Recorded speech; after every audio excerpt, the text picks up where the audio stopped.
Comitê de Alocação do mês de julho optou pela manutenção das posições e das indicações dos produtos para os clientes. O que aconteceu de fato foi uma análise dos fatores externos que seguem impactando muito a oscilação de preço no Brasil, e você tem uma relação do cenário local que no mês de maio foi muito mais forte, principalmente com a greve dos caminhoneiros, e nesse mês teve um campo mais moderado em termos de novidades. O que a gente coloca é que o campo neutro para os ativos me parece mais favorável. Então não estamos otimistas de fato para aumentar uma posição em multimercados ou renda variável, por exemplo, mas também não estamos negativos e entendemos que essa parcela é importante no portfólio para garantir a consistência. A parcela de renda fixa também é importante naturalmente, na divisão entre ativos de inflação e ativos pós-fixados. Sendo assim, a manutenção foi discutida pelos seguintes fatores.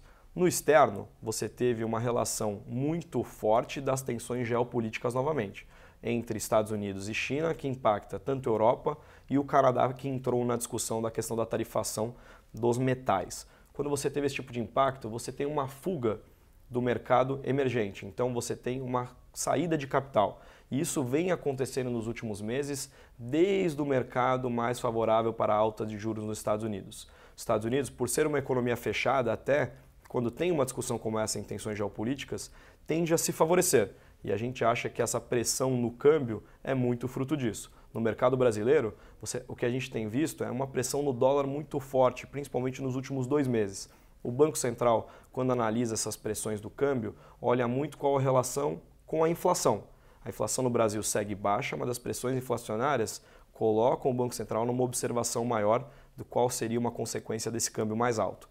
Ele optou pela manutenção dos juros. A manutenção de juros em 6,5%, dizendo que a política cambial vai ser feita via intervenção de swaps, ou seja, o Banco Central atuando ativamente e até de maneira diária para ter o controle do dólar e a relação da política monetária de uma maneira mais equilibrada.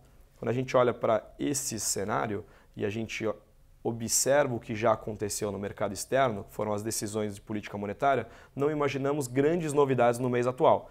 Então a manutenção do portfólio me parece mais favorável. Algumas oportunidades pontuais apareceram, principalmente na melhora das taxas dos ativos atrelados à inflação, e os multimercados nesse mês conseguiram desempenhar já um bom papel depois de um evento mais negativo no mês anterior. A bolsa segue mais negativa, teve uma queda de 5,2% e pela primeira vez reverte o ano, e agora dentro do ano a gente já atua no campo negativo em termos de retorno.